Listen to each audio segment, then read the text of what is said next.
integrándose a una nueva narrativa política encabezada por perfiles como Luis Donaldo Colosio y Samuel García.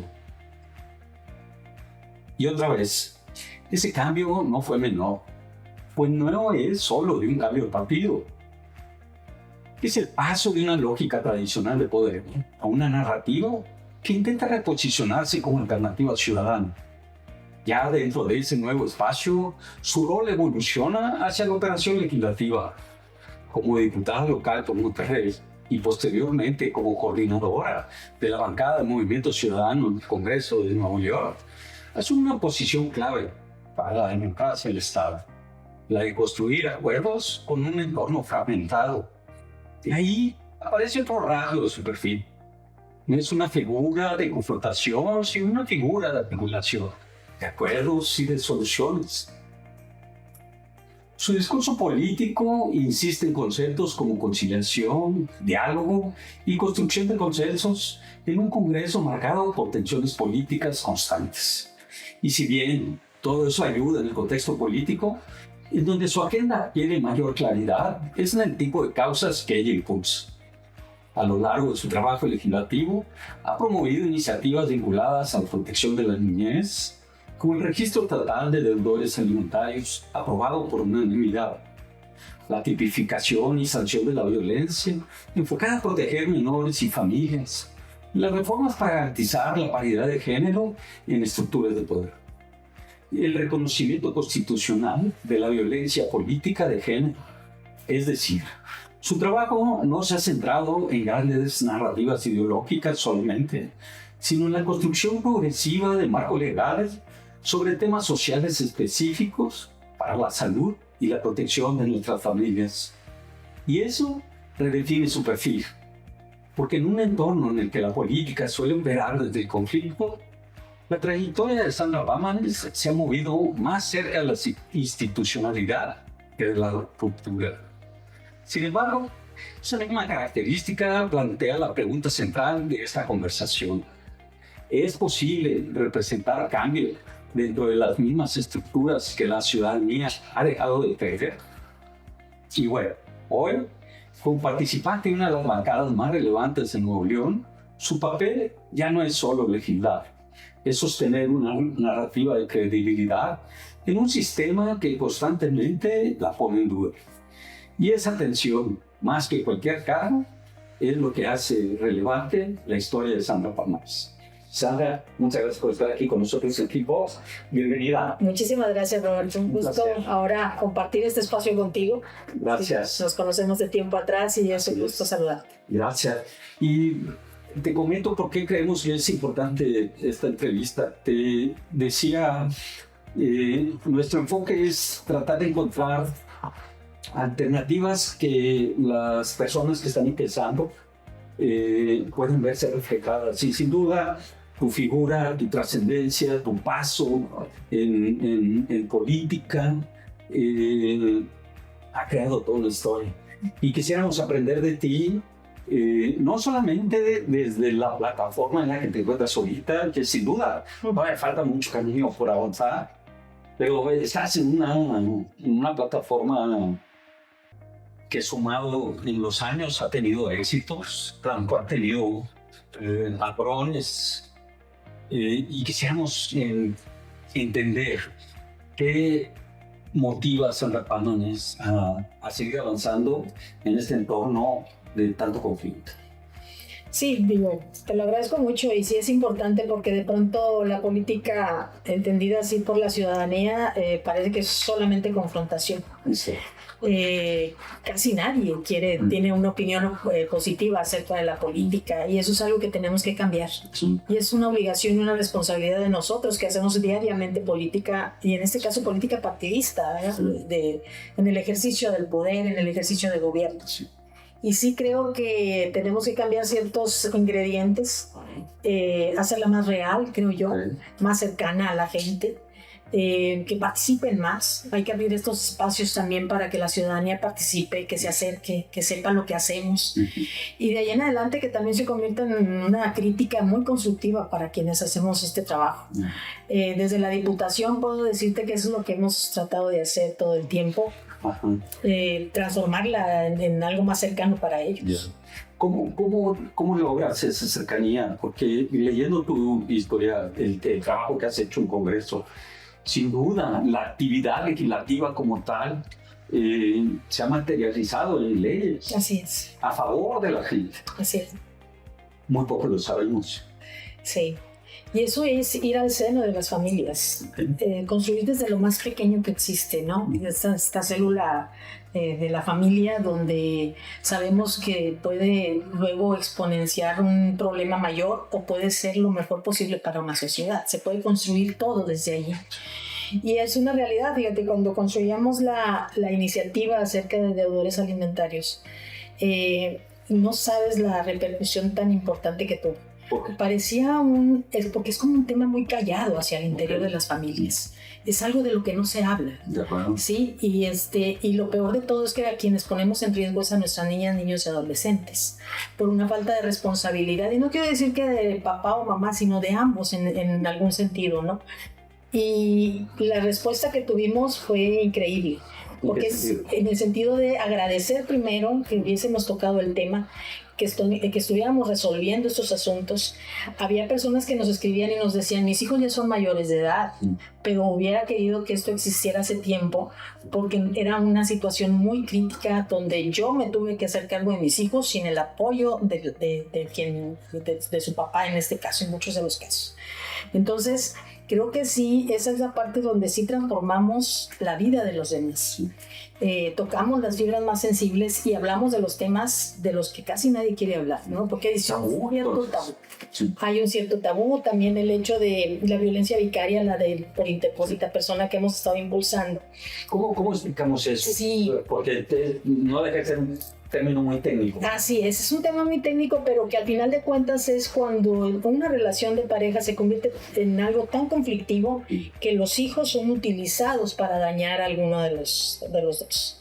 Entonces, él no te dejó verlos, no puedes convivir con ellos, incluso puede haber hasta cierto manejo, manipulación de los hijos para no querer estar con el papá o la mamá.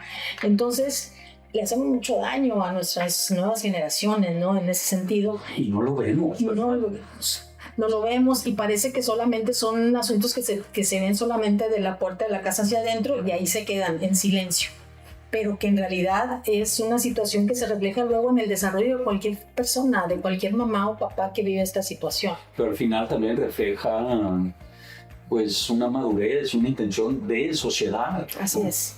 No nada más el pequeño núcleo familiar que se ve afectado, sino refleja... Es todo lo demás, porque acuérdate que, todos nacemos con ciertas deficiencias emocionales, ¿no? Sí. Pero una generada sí que es el abandono, pudiera ser de nuestras niñas o niños de papá o de mamá, ¿sí? O de un rechazo incluso de estas dos heridas tan grandes y tan profundas que luego formamos personas adultas con estas dos heridas tan grandes que no llegan a sanar ni siquiera en su etapa adulta, ¿no? Entonces, y luego tenemos ciudadanos ya en una actitud más de violencia, de confrontación y entonces no estamos construyendo una sociedad sana y justa, ¿no? Para todos.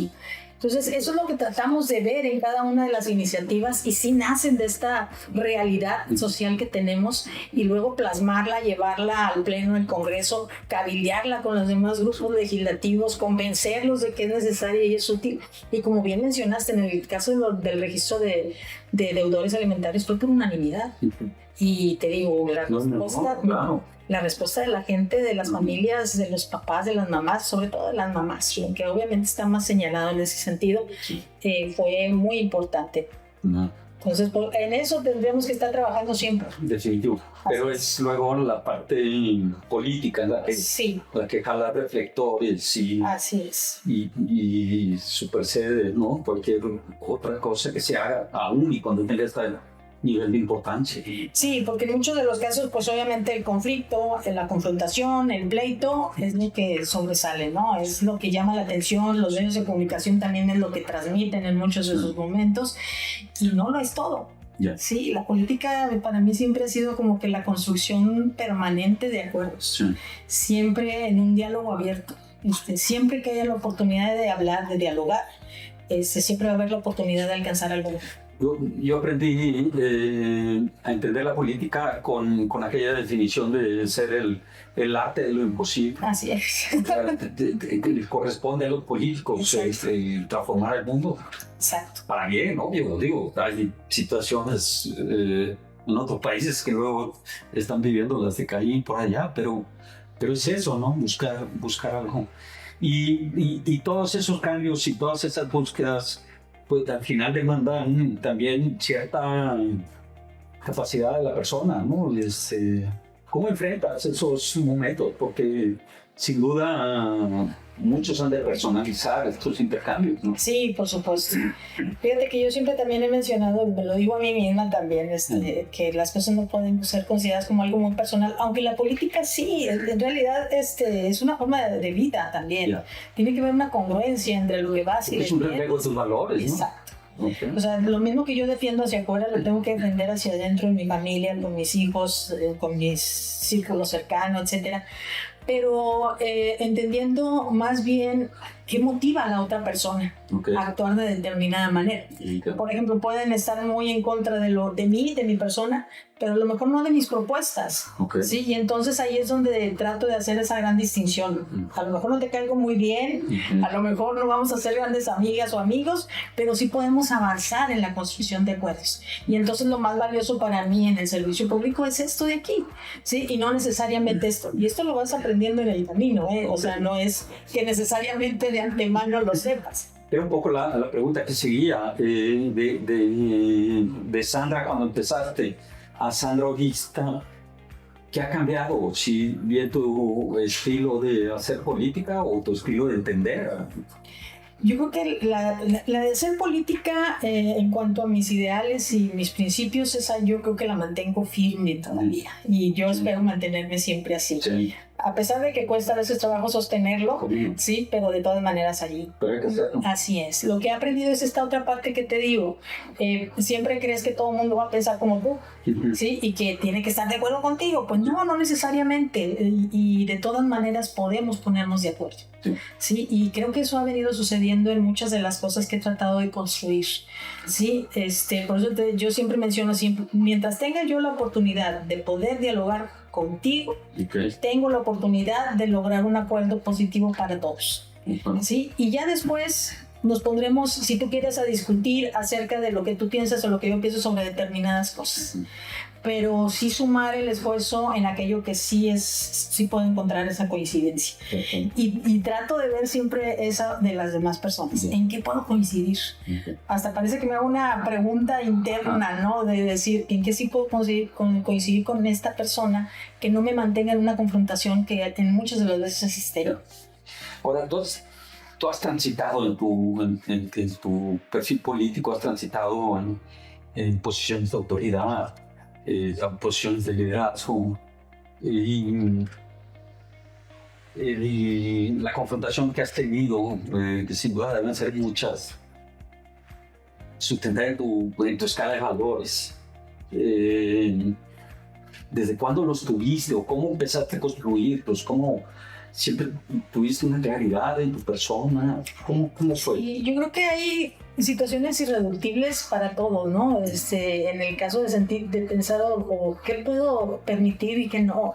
Hay situaciones de injusticia o de insulto, de falta de respeto que sabes muy bien que no puedes permitir. Esas no se pueden tolerar. No se pueden tolerar. Sí, y en eso mantenernos siempre firmes, ¿no? Yo ingresar a la política en sí no la consideraba yo como una opción así que tú dijeras, no, yo voy a ir a afiliarme a un partido político, ¿no? ¿Cuándo fue? Fíjate que yo estaba trabajando en la Cámara de Comercio en el año 1994 y estaba encargada de un área que se llamaba Centro de Estudios de Información. Y en eso analizábamos toda la información que se generaba en Nuevo León, en México. Y se viene una crisis política muy importante, campañas de 1994 y el asesinato de Luis Donaldo Colosio. Y recuerdo muy bien que dije, ¿cómo es posible? O sea, no podemos permitirnos eso. ¿En qué momento hemos caído? Como sociedad no podemos permitirnos eso, tanta violencia, independientemente de que creas o no en un partido o en otro. no podemos llevar a México por ese camino. Y entonces yo me acuerdo que tenía una amiga ahí mismo que trabajábamos juntas y me dice, oye, ¿no te gustaría afiliarte al Partido Acción Nacional en este caso? Y le dije, pues sí. Y yo creo que es una opción para transformar, para romper esta inercia de un sistema tan ya dañado que entre ellos mismos podrían hacerse daño y lo que sea. Y solita fui y me registré al Partido Acción Nacional. ¿Creíste que tú misma podías hacer un cambio? Así es, sí.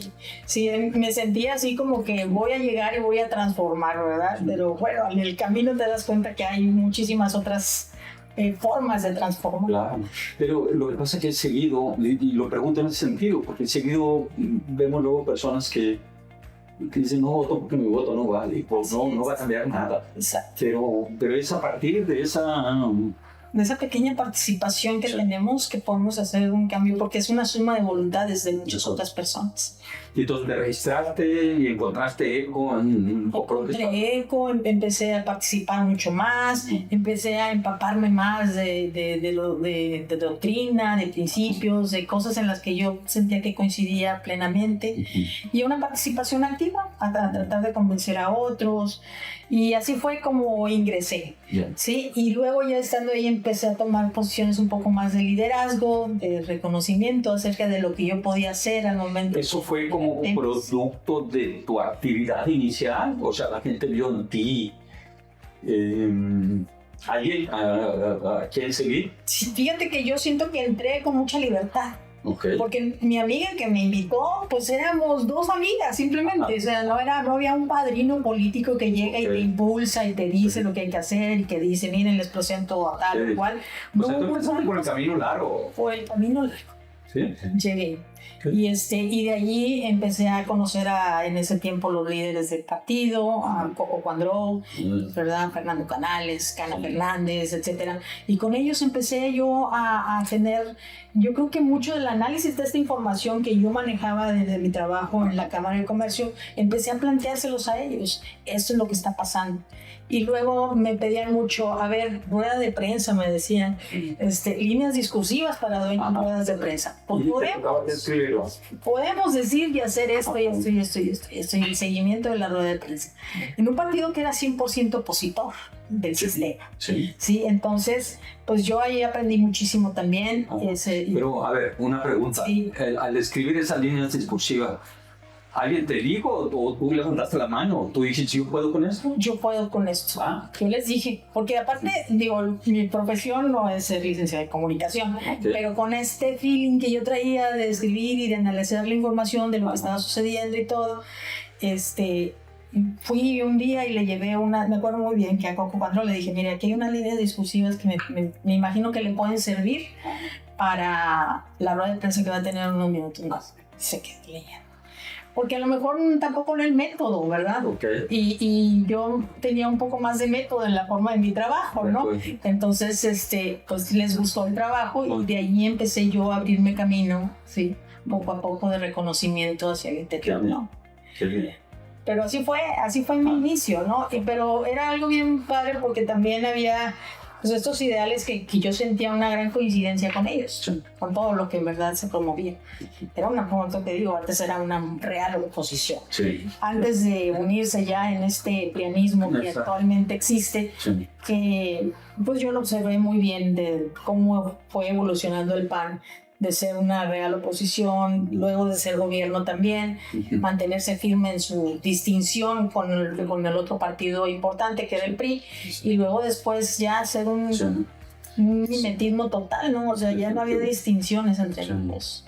Y en todo transitar tu creencia de poder y de autoridad, ¿se formaron antes de que entraras o se formó estando en ¿te diste cuenta de ese poder o de esa autoridad? No, yo creo que ya lo tenía yo como un conocimiento. Yo me acuerdo que cuando empecé a militar, pero desde antes me decían, no, es que ¿para qué te metes en eso? Y también tenía otras amigas que me decían, ¿para qué te metes en eso? O sea, no tiene caso lo que tú quieras. Y yo les decía que también para mí era un espacio donde podía hacer el mayor bien posible. Sí, o sea, podía abarcar a más personas, o sea, a través del poder bien ejercido, podía apoyar a muchísima gente más. Entonces yo decía, yo así veo a una figura de autoridad, a un alcalde, a un gobernador, a un presidente de la república, yo así lo veo como una persona que tiene toda la oportunidad de transformar las vidas y cambiar la realidad de mucha gente. ¿Por qué? Porque tienes elementos importantísimos, obviamente el poder, pero también tienes los recursos económicos para poder hacerlo. Y esa era mi idea clara, ¿no? De que a través de la política podía lograrlo. Sin duda. Pero ¿cómo nace? ¿De dónde nace? Podría decir ¿De casa? de casa. ¿De escuela? No, yo digo que en casa, con mi mamá, fíjate. Yo siento que la figura de mi mamá fue algo muy importante. También mi papá, obviamente. Sí. Mi papá siempre inculcándonos esta idea de respeto a la autoridad. Pero recuerdo mucho a mi mamá que también le gustaba mucho servir a los demás. Y recuerdo también un hecho donde soy de Parras, Coahuila. Nací originaria de Parras, Coahuila. Y me acuerdo que en Parras hubo una elección que no se le respetó el triunfo al PAN, precisamente, en la alcaldía de Parras. Y me acuerdo que mi mamá nos llevaba al mitin, o sea, de la mano, ¿no? Y ahí nos llevaba y decía, es que no podemos permitir eso, porque eso es un robo y no sé qué, decía, ¿no? Ella muy clara. Muy clara en sus principios. Y luego me acuerdo que también nos decía, hay que ayudar a esa gente, a la que se decide a levantarse en armas, casi creo, y ir a protestar. Y me acuerdo que me llevaba y hacíamos unas jarras de limonada, me acuerdo. Y les llevábamos sus jarras de limonada a los muchachos que habían, que tenían protestando y tenían tomada la presidencia municipal. Entonces, yo siento que eso me dejó a mí una enseñanza muy grande. Primero, no quedarme con los brazos cruzados. Transformar las cosas. Al final no sabíamos el resultado que iba a suceder, no sabíamos si en realidad iba a haber algún cambio en la decisión electoral, lo que tú quieras, pero de todas maneras había que intentarlo. ¿Sí? Y creo que de allí me viene esa definición tan clara de decir, tengo que hacer todo lo que tengo en mis manos, todo lo posible por hacer que las cosas aún y que sepa o que no sepa cuál es el destino final. Exacto. Aunque no sepa, así es. Una decisión. Hay que arriesgarse. De acuerdo. Así es. Y dentro de esto, en la construcción de estos principios personales tuyos de familia, al momento ya que estás en intercambios políticos, ¿y qué te das cuenta que no eras lo que tú pensabas? ¿Y cómo reaccionas? Sí, hay decepción, por supuesto. Puede ser el momento en el que dices, oye, por ejemplo, promovemos esto, ¿verdad? No podemos estar de acuerdo o solapar tales o cuales actitudes y que de repente te encuentras sola, ¿no? En esa disputa y dices o te alineas con lo que se dice que debe ser o te rebelas ante la situación, ¿no? Entonces, con base en tus principios. Con base en los principios. Entonces, pues siempre decido lo segundo y te mete en problemas también mucho. Sí. Entonces, pero sí creo que es esto también de saber que no toda la gente puede pensar como yo. Eso es algo que aprendí también. Eso que te digo que al final de cuentas puede que no, incluso hacia el interior de un mismo grupo, pero que de todas maneras puedo encontrar cosas en que coincidir con otras personas. Y lo otro que rescato es, una es vida, así es la vida, ¿no? Así es la vida. Es enfrentar retos y con base en lo que sabes y lo que piensas y lo que crees y tomar decisiones. Y lo otro es que es constante. Sí. O sea, no es que hoy y mañana no va a pasar nada, ¿no? Mañana puede repetirse, ¿no? Sí, y sabes que algo muy valioso que yo creo que la política te da también, yo creo que en cualquier parte, pero crear equipos. Yo he tratado de... ¿Cómo los creas? Trato de crear equipos donde haya la suficiente libertad con las personas, que puedan desarrollar toda su capacidad al 100%, que pueda también tener la libertad de coincidir, de no coincidir, ¿verdad? O de debatir hacia el interior con toda la tranquilidad de saber que su opinión se puede respetar, pero al mismo tiempo podemos llegar a un acuerdo. Pero también reconociendo que no lo sé todo. Es bien importante porque no puedo ser la experta en todos los temas ni siempre tener la razón. Entonces a veces hay que abandonarse un poco en ese sentido de porque hay mucha soberbia en la política. Sí, hay este grave, que yo creo que es el peor pecado de un político. Y de la humanidad en general. Pero se ve muy reflejado. Ya cuando los políticos empezamos a decir que todos sabemos y que nadie nos viene a enseñar nada, entonces estamos completamente perdidos. Pero me interesa mucho el comentario que acabas de hacer. Escuchaba al doctor Huberman y hablaba de cómo los grandes líderes finalmente tienen una estructura de apoyo, en el cual recae en algunos es familia o a lo mejor es una mezcla de varios, ¿no? En algunos es familia, en otros es amistades, en otros es equipo de trabajo. Y tú ahorita mencionabas, y creo que es muy importante, de que tú debes de crearlos para encontrar ese respaldo y poder rebotar ideas. Sí, y sobre todo de pronto reconocerles, ¿verdad? O sea, porque uno no es una omnipotente que no decir, sí, sabes que tienes razón, me equivoqué, sí, no sabía. Este dato que yo te estoy dando está equivocado. A ver, dime cómo es, explícame cómo es eso. Y esa es una parte que sí necesitamos aprender a escuchar. Ser honesto, honesta contigo mismo. Y cuesta, no veas, de repente, porque al mismo tiempo como que tratas de reflejar esa imagen del poder y de seguridad. Pues es la expectativa de ti. Exactamente, de ellos mismos también hacia ti. Pero yo trato de hacerlo suficiente de que ellos también se sientan importantes en el sentido de decir, no, wow, la corregí, no, wow, me escucha y soy parte de la construcción de esto que se está presentando.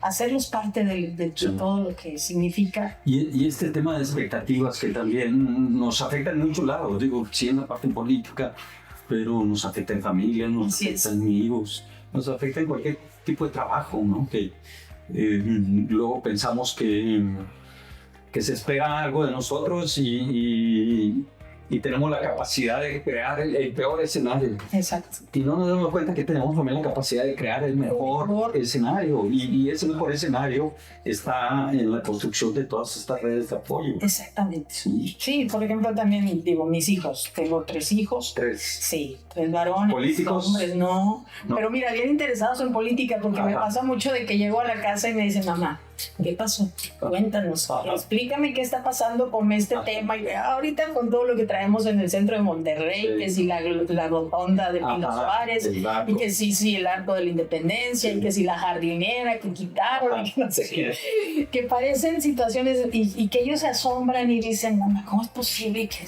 cómo se esté generando este tipo de debate público? Porque es tema de conversación en todas partes. Pero también porque sienten que hay algo más importante que no se está tomando. Exacto. Así como, por ejemplo, tú me preguntas, ¿sabes? ¿Qué hay detrás? Así ellos mismos saben, mamá, ¿en qué está pensando? ¿Qué es lo que lo mueve para hacer tal cosa? En este caso, al alcalde. Le digo, mira, hijo, y le doy mi punto de vista. Esta es mi opinión. Yo creo que está así, pero muy interesados. Sí, pero así formalmente dentro de... no. Todavía no, pero sí participativos. Ya. Sí. ¿Qué es lo que, desde tu posición de liderazgo, es lo que más o mejor has aprendido en todos estos intercambios que has tenido? Mira, yo creo que hay muchos aprendizajes. Primero, que aún y cuando hay situaciones en las que te asumes en tus principios y en tus valores, y a pesar de que sabes que hay mucho que perder, en este caso te digo, muchos privilegios, muchas situaciones, pues a final de cuentas siempre hay una nueva oportunidad por delante que te puede surgir y que te encontrarás personas que a final de cuentas piensen igual que tú. Creo que eso es esperanza. Sí, yo creo que soy una persona que trata de mantenerse de manera siempre positiva en cuanto a las situaciones críticas. ¿Eres católica, religiosa? La fe también. La fe también es importante, creer en Dios, en un ser superior, diría yo, para cualquier situación, que no lo puedes todo sola, que hay que mantenerse en eso, que no hay que conservar nunca ni odios ni rencores. creo que en el camino el que llevamos, había un señor que me decía cuando estaba como secretario de ayuntamiento, me decía, usted es una persona, me dice, que respeto mucho. Me dice, ¿y sabe por qué? Me dice, porque se le nota que trae un costal bien, o sea, bien vacío, no trae piedras cargando. Y la verdad es que eso sí, lo pensé y dije, ¿a qué se estará refiriendo? Y efectivamente, o sea, no cargo el rencor de alguien que te haya fallado en este camino tan complicado de la política. Si haces eso, nunca vas a poder construir nada. Absolutamente. Y por supuesto que ha habido situaciones difíciles donde crees que no vas a poder ni siquiera dirigir la palabra a tal o cual persona, pero no es cierto. No es cuestión de mantener esos odios o rencores en la vida, sino más bien seguir avanzando. Y en esa fricción de vida diaria, ¿qué es lo que más te mueve? Decías que no cargo rencores, pero tomas una decisión de actuar. Sí. ¿En qué la basas? Trato de basarla siempre en lo que creo.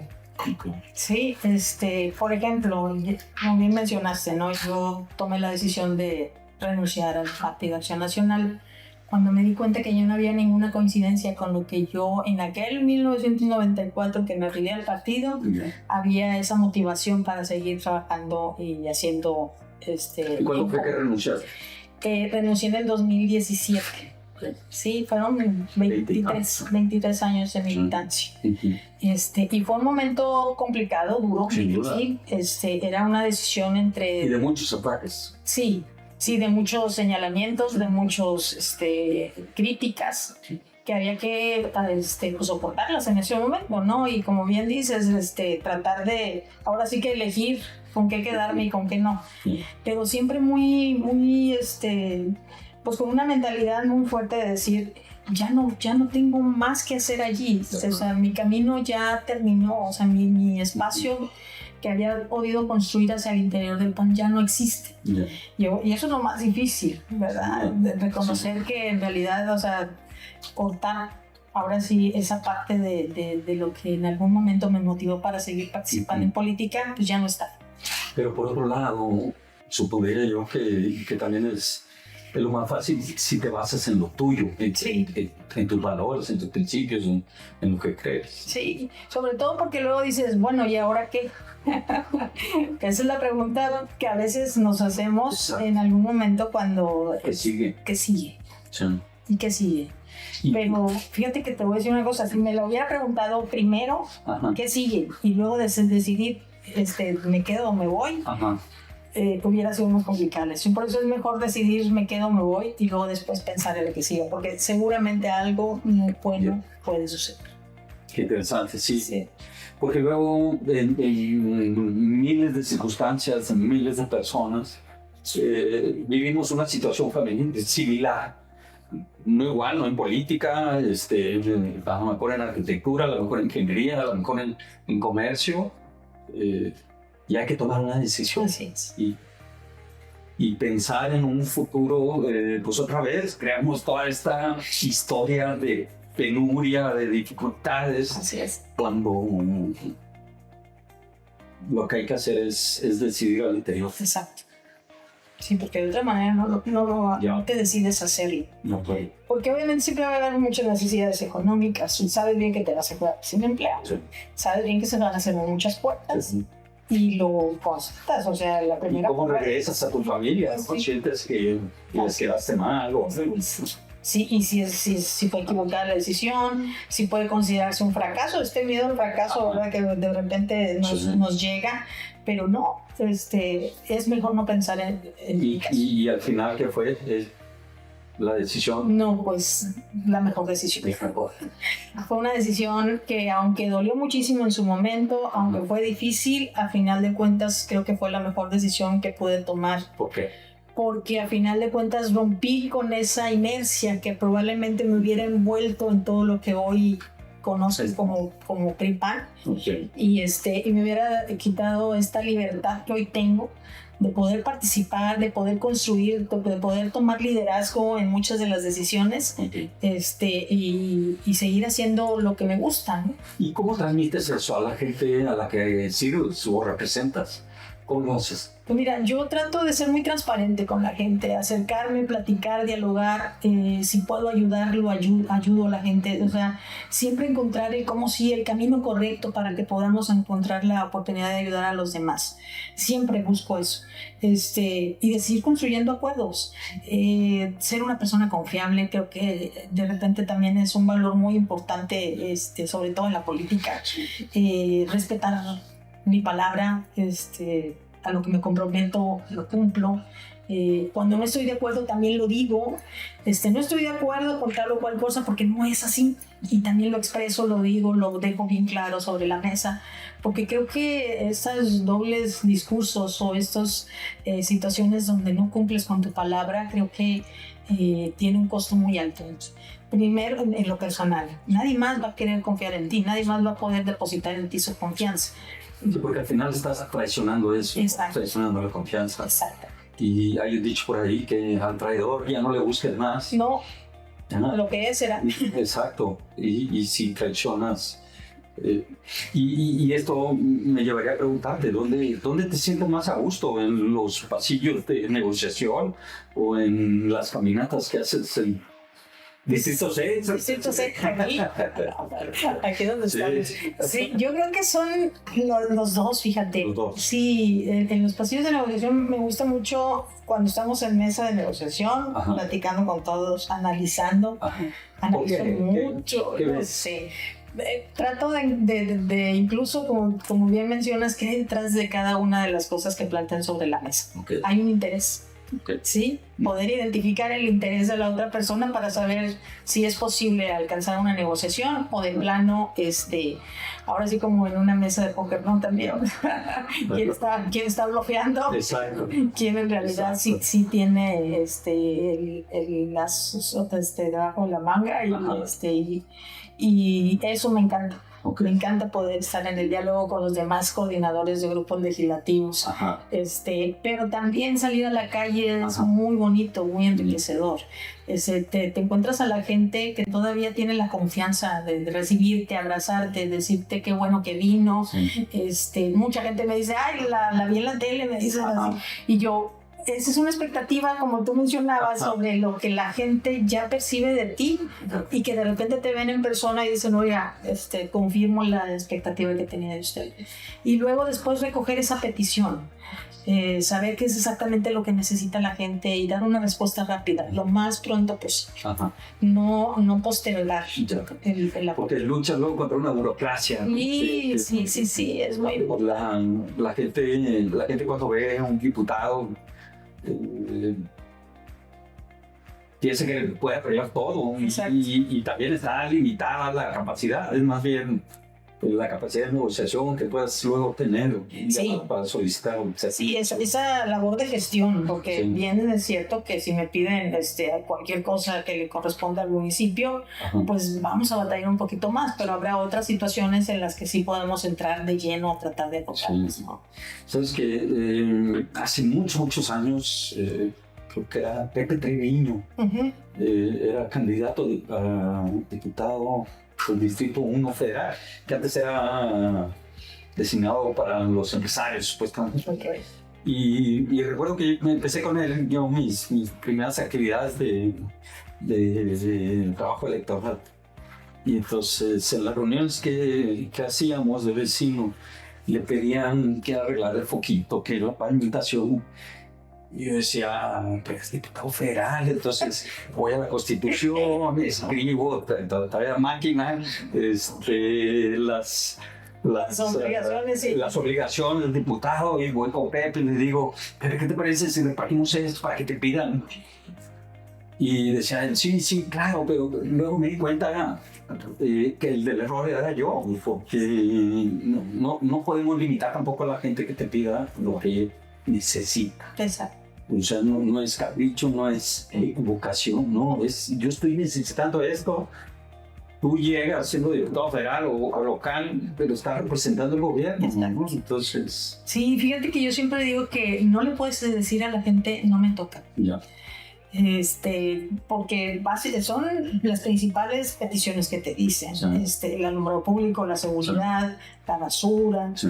los baches. Sí. Sí, yo no le puedo decir al ciudadano, oiga, no, háblele al municipio, porque le dices y luego te responde, ya metí 10 folios, Ajá. 10 folios y no me responden. Entonces, en realidad cuando tú estás allí, es como, aparte de ser también un desahogo de la gente, Sí. de decir, vaya, qué bueno que vino porque necesito que me escuche. Sí. También es importante decir, bueno, usted ya pidió 10 veces, yo lo voy a pedir otras veces como usted, para que entre los dos, ahora sí, nos hagan el caso. Uh-huh. Porque creo que esa es la parte donde es fuerte la participación de la ciudadanía. Y esa es la manera en que ellos no se sienten tampoco solos o abandonados, en este caso, por la autoridad. Así es. Y quisiera recalcar eso, porque también decías ahorita, para que se siente escuchada. Sí. Y no deja de ser también un reflejo de sociedad, que estamos separados, ¿no? de nuestras autoridades, independientemente de cuál sea. De repente sentimos que estamos muy alejados. Hay distintas dimensiones de vida normal, pero al final la que debería contar es la del ciudadano. Porque todos somos ciudadanos. Todos somos ciudadanos. Ajá. Yo lo que les digo es, yo antes de ser diputada o cualquier cargo público que haya tenido, soy ciudadana. Sí. Y terminando estos cargos públicos, voy a seguir siendo ciudadana. Sí. Sí, toda esta experiencia que puedo obtener en esto, pues a lo mejor me va a ayudar para que cuando sea ciudadana obtenga una manera más fácil de resolver muchas cosas. Sí. Pero todo el grueso de la población que nos ve, que está esperando algo de nosotros, necesitamos ahí estar cerca de ellos y para resolverlo. Sí. Porque de otra manera vamos a empezar a distanciarnos y luego nos ven con algo lejano, ¿no? Ajá. Y luego dicen, oiga, pues, nomás vienen cuando necesitan el voto. Cada proceso electoral aquí nos vamos tocando puertas, ¿verdad? Sí. Y entonces ahí es donde se desvincula totalmente la participación del ciudadano. Y en este devenir diario, el sistema mismo cambia a las personas porque todos, de cierta forma, entramos, o vamos a decir la gran mayoría, entramos con esa idea de transformar, Sí. de ayudar a la gente. Pero luego entramos y vemos un sistema que también transforma por las obligaciones, por las responsabilidades, por las oportunidades que hay. Fíjate que yo lo que observo es que haz de cuenta que es una maquinaria que los engranes van funcionando. Esos no dejan de funcionar. Yeah. A ellos no les importa qué personas están ahí. Yeah. Sí, es un sistema que está aceitado y funciona. Y luego llegas tú y te subes a ese mecanismo, ¿no? Y si no pones freno en algún momento, la misma inercia te va a llevar a hacer lo mismo que el anterior. Te come el tiempo, porque obviamente es una actividad muy absorbente. Sí. Y no te pones a planear. Ni te pones a todas aquellas cosas que dijiste en campaña, sí, que prometiste como tus 10 ejes o lo que tú quieras, llegas allí y ya no sabes cómo implementarlo, porque la misma maquinaria te puede envolver. Por eso yo siempre digo que hay que parar tantito la máquina un ratito, ponerse a planear, organizar bien la actividad, y yo creo que en eso tú eres un experto. Eres muy bueno en eso, y ahí es donde nos tenemos que siempre tratar de unir con los expertos y de ahí empezar a trabajar en una buena planeación de administración. Siempre dicen 3 años nunca son suficientes, ¿verdad? 6 años tampoco son suficientes, y entonces pues no, porque el tiempo no alcanza, pero sí es cierto que tenemos que llegar con prioridades y marcarlas muy bien. Retomando un poco lo que comentabas sobre la inercia burocrática, que es la forma de operar tradicional de una organización, en este caso gobierno, que si no sabes enfrentarla, te hundes, te ahogas. Y tu trabajo ya no sirve, ya no sale a campo, ya no ofrece al ciudadano una respuesta. Y es difícil romperla. muy difícil. No cualquiera. Entonces, ¿qué se requiere para romper esa burocracia? Si quiere, yo creo que lo principal es reconocer primero la problemática a la que te enfrentas. No olvidarse ni dejar en saco roto todo lo que pudiste recoger de la urgente necesidad que siente la ciudadanía. Basar siempre la planeación en ello. ¿Cuáles son sus prioridades? Pero no las tuyas, sino más bien las de los ciudadanos. ¿Qué es lo que te están exigiendo primero que resuelvas?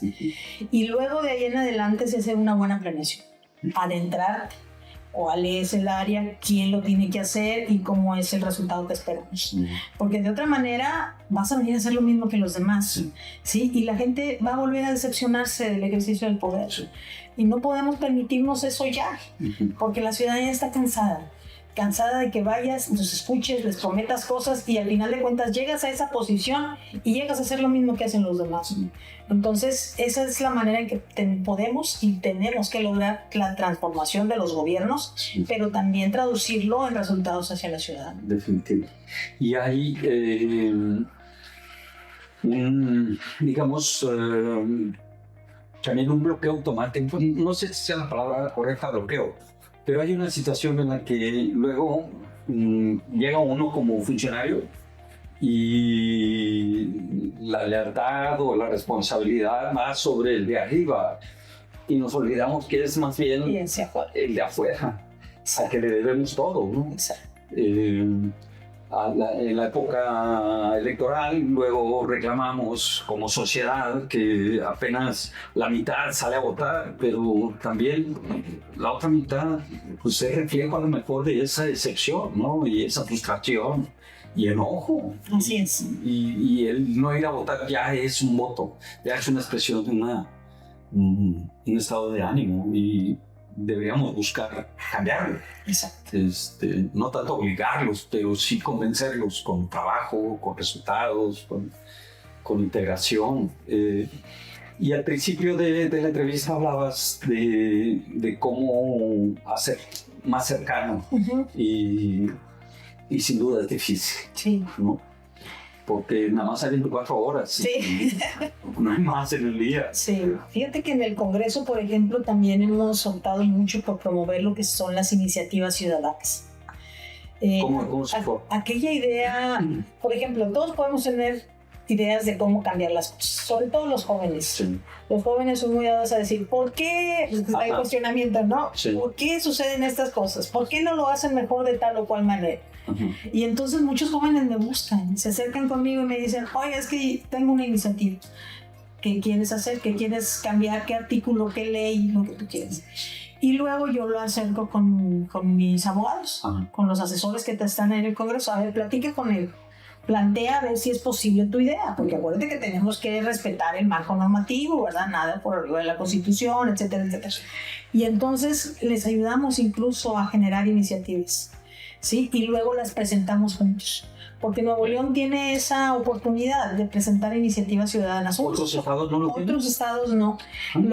Se necesitan las firmas de acuerdo a la lista nominal para que puedas presentar una iniciativa. En Nuevo León no. Cualquier ciudadano común puede presentar una iniciativa, siempre y cuando cubra los requisitos de formato, etcétera. Pero es algo bien importante. Entonces yo sí siento que es una forma en la que yo he podido lograr que se acerquen, que se motiven, ¿sí? Que esos espacios que ahorita están ocupados por estos diputados y diputadas, pues también pueden ser de ellos, sí. Que los sientan cercanos, que vayan y se sienten al curul, les damos una exposición completa, les decimos, miren, así está conformado el Congreso, ¿por qué? Y tantos, y hasta les pregunto, ¿saben quién es su diputado? Y les digo, no es culpa de ustedes que no sepan, es culpa del diputado que no se ha acercado nuevamente con ustedes a decirles, oye, yo te represento, conmigo cuentas, y ¿qué podemos hacer con todo eso? Si tuvieras que empezar de cero, otra vez, ¿qué cambiarías del sistema? ¿Qué cambiarías de ti? Sí, ¿qué harías distinto? Pues mira, yo creo que, híjole, son esta gran oportunidad que he tenido de volver a estar en un espacio así de decisión. Obviamente sabemos que es temporal, siempre. Hay que quedar bien claro. ¿Eso nada más aplica en política o aplica en todo? En todo. Yo creo que a final de cuentas la vida es así. Nunca somos eternos en ninguna posición.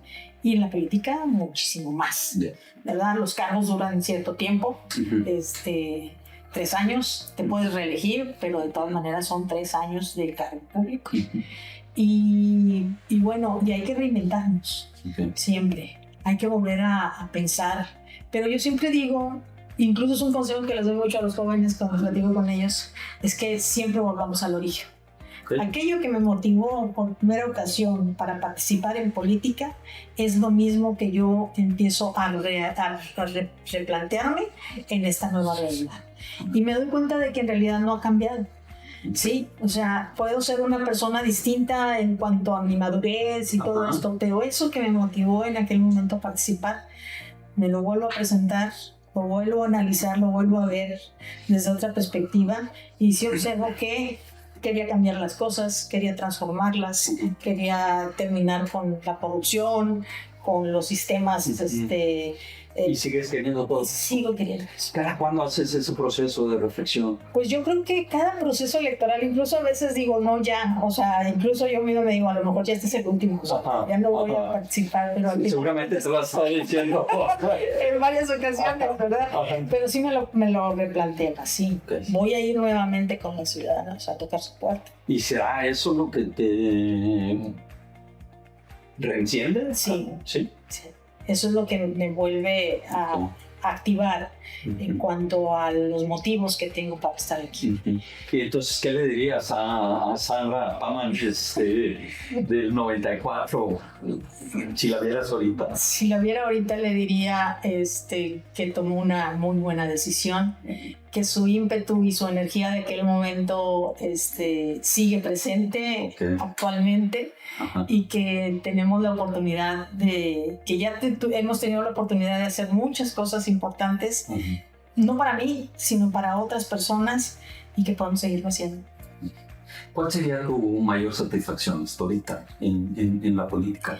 Fíjate que esto que es transformar la vida o apoyar, aunque sea un poquito, la realidad de la gente, las familias, por ejemplo, cuando voy y toco en una casa, en un hogar, y que veo la realidad en la que viven y si yo puedo ser ese factor de transformarles, porque a veces puede ser tan sencillo, fíjate, como la salud de una de las personas de su familia, de esa familia. Si tú los atiendes, les das el apoyo que están requiriendo y sabes muy bien que al día siguiente van a poder despertar de una manera más tranquila, más en paz. Eso es lo que para mí es lo más valioso que pudiera estarle ofreciendo a la gente. Y así multiplicado en muchos casos, ¿sí? Que parecen cosas pequeñas, cosas chiquitas, pero que para esas familias es un antes y un después de todo. ¿Y qué sería lo más frustrante? Pues mira, yo creo que lo más frustrante a veces es que en esta esencia de ser humano que uno es, no dejas de confiar en la gente. O sea, yo trato siempre de brindar confianza antes de cuestionar o de juzgar. Aunque seguido es lo primero que se va. Sí, exactamente. Y luego, al cabo del tiempo, te demuestran que no debimos haber confiado mucho. Eso a veces es lo más frustrante. Pero a final de cuentas digo, bueno, pues hay que colocar a cada persona en el lugar que le corresponde, le digo, sin tratar de cargar odios. Y aprender. Y aprender. Aprender, digo. Así es. A veces uno se equivoca y entrega confianza a alguien y resulta que no valió la pena. Exacto. Y ya no hay forma de regresar. Nada. Simplemente no frustrarte más en eso. Cuando llegas a casa, ¿qué es lo más difícil? Cuando llego a casa, traes cachucha de liderazgo, traes cachucha política. Tú tienes una cachucha mamá, pareja, en fin. Sí. ¿Cómo manejas todo eso? Fíjate que... Sin volverte loca en el evento. Sí tengo que despojarme a veces de la frustración. Porque a veces la frustración es también en un día del congreso que tuviste que lidiar con ciertas situaciones o lo que sea. O en la calle también, que puede haber un caso difícil de alguna persona, lo que sea. Y lo que tengo que despojarme primero es de eso, dejarlo por. Y la pregunta a veces de mis hijos es, ¿cómo te fue? Y a veces, ¿qué les contesto? ¿qué tal estuvo tu día? Me dicen, y yo, bien. Primero la respuesta sencilla, ¿no? Sí. La típica, La bien, automática. la automática, pero luego tiene que venir, ajá, ¿y qué más? Me dice. O sea, ellos están a veces muy interesados en saber cómo estuvo mi día. Sí. Y luego sentarme y decirles, fíjense que hoy pasó esto y esto Ajá. y esto, platicarles, ¿no? Y luego después también tener la oportunidad de escucharlos. Okay. Sí, porque también ellos necesitan tener a su mamá también que los escucha y, ¿cómo no? ¿verdad? Y de repente también un jalón de orejas ahí porque ya son adultos, sí. Los tres, pues de todas maneras todavía uno actúa como si fuera... Mamá, sí, no mamá. Sí, entonces sí, esta dinámica es importante y es el lugar seguro.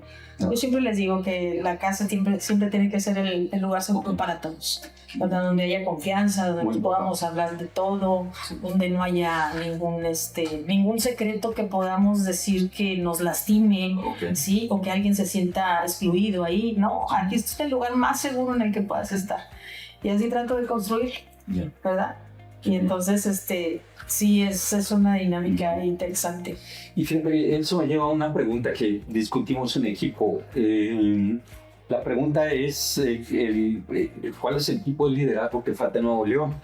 Pero al estar escribiendo la pregunta, alguien dijo, tenemos que preguntar sobre el liderazgo femenino. Sí. Y yo decía, sí, no, porque tampoco es simplemente decir, ¿cuál es el liderazgo? Es el liderazgo de personas, sí, pero tampoco puedo negar que el liderazgo femenino se requiere en sociedad, en familia, en grupo. ¿Y cuál es el liderazgo que falta entonces? ¿Falta liderazgo femenino o falta liderazgo punto en Nuevo León? Yo creo que sí hace falta liderazgo femenino. Femenino. Sí. ¿Y cómo entenderíamos esto? Sí. Yo creo que primero, fíjate, hemos avanzado mucho y como bien lo sabes, yo también me he tratado de defender muchísimo la igualdad entre hombres y mujeres. En Nuevo León estamos en una deuda pendiente muy histórica. Sí. Muchos estados ya han reformado incluso su constitución para que haya paridad en todo. Y Nuevo León no lo tiene. Entonces, esas son deudas históricas. Pero yo creo que en cuanto al liderazgo femenino, yo desearía que pudiéramos vernos sin estigmas y sin colores partidistas. Que encontráramos sin etiquetas, sin estigma y sin el color. El color. Sino más bien que nos observemos en que la oportunidad que tú puedas tener es la misma que yo puedo tener, ¿sí? Y si yo tengo la oportunidad, también es para ti lo mismo, ¿no? Porque en esas rivalidades que pronto se pueden generar, perdemos mucho terreno, perdemos mucha oportunidad de poder fortalecer, ¿sí? Obviamente el liderazgo en general tendría que ser así también, porque Nuevo León lo que necesita es también despojarse de toda esa soberbia, ¿verdad? De que llego yo y ahora sí que destruyo lo que hizo el pasado y ahora sí yo soy el mandamás el que toma decisiones. Pues no necesariamente. Digo, hay que reconocer aquello que sí se hizo bien de los pasados y pongámonos a construir en beneficio de la ciudadanía. Entonces, sí creo que podríamos hacer esta distinción entre un mejor liderazgo femenino en Nuevo León y el liderazgo en general que también es necesario. Y en esa distinción o en ese reconocimiento de falta, al momento que se dé, ¿cambiará la política o cambiarán los sistemas de influencia, de persuasión? Yo creo que sí puede cambiar la política. A ver. Sí, tendríamos que estar pensando en construir esos nuevos liderazgos. Sí, ¿Por qué? ¿Qué aportaría? Porque yo creo que el sesgo político en cuanto a las rivalidades de partido nos restan muchísimo.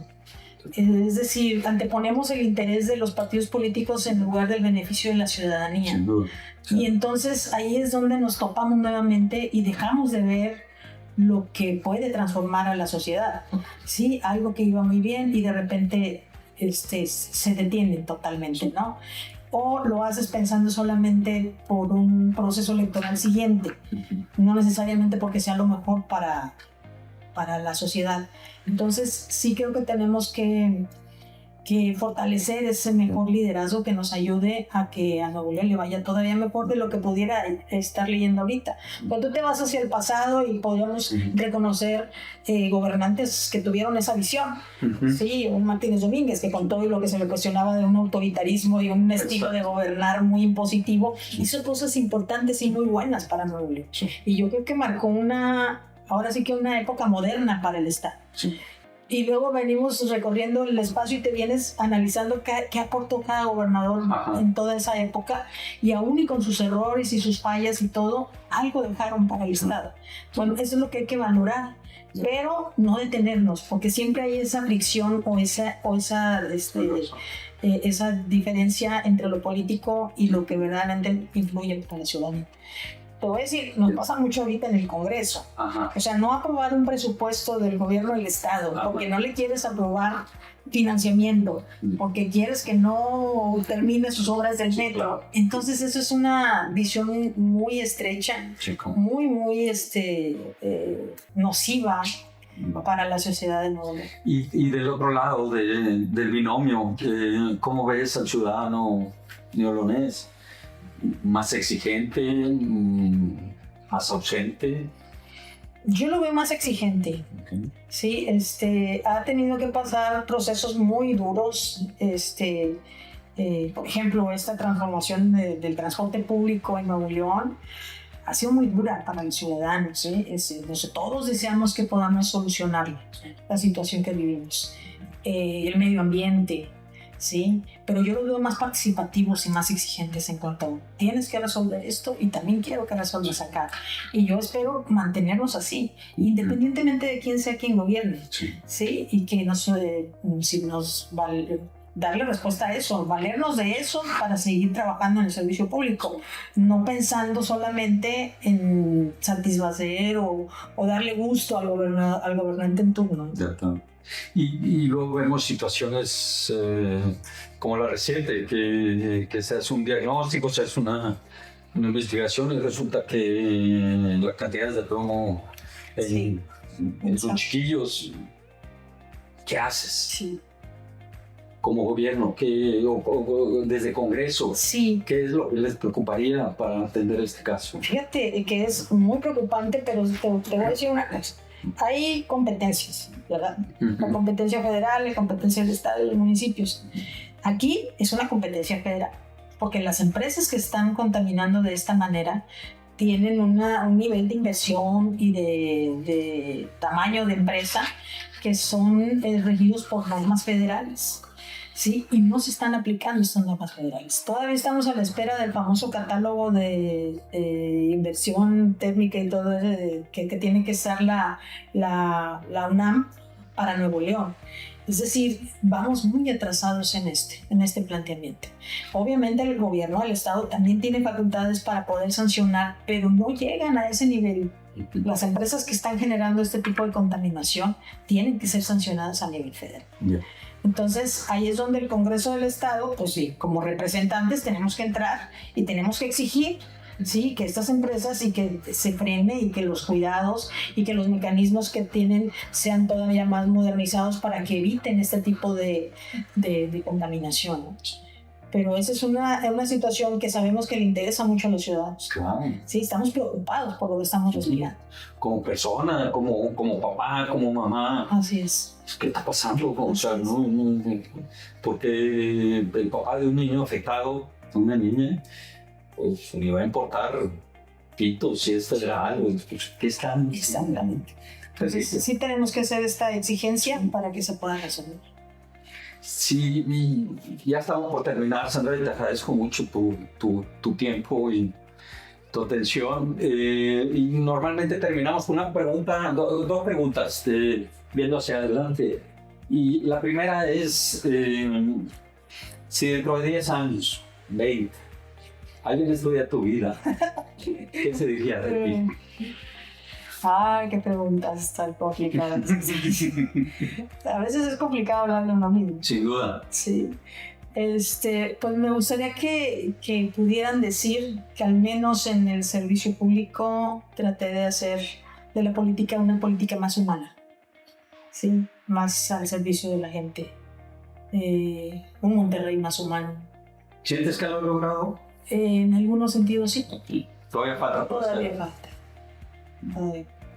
¿Cómo que? Pues esto de tratar de humanizar la política en el sentido de estoy para servirte, estoy para ayudarte, estoy para solucionar tus problemas, y que no se vea como algo etéreo allá lejano de lo que nadie sabe ni tampoco actúa de una manera directa.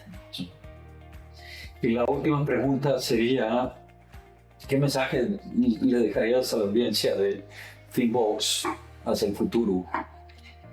Pues una mayor participación de la ciudadanía es muy importante. Poder hacer cambios radicales en una sociedad como la nuestra requiere de una participación ahora sí que no del 50% como lo hemos tenido hasta ahora. Tenemos que ampliar esa participación de la ciudadanía y sobre todo que siga la exigencia hacia los gobiernos en cuanto a qué es lo mejor para ellos. Solamente de esa manera podemos transformar esto que estamos haciendo. No dejar de señalar el error, sí es importante, pero también que formen parte de esos buenos logros que también la política da, que es algo bueno, algo positivo y que cada vez participen más. Pues muchas gracias. Muchas gracias por estar con nosotros. Muchas gracias, Roberto. Muy amable. Gracias.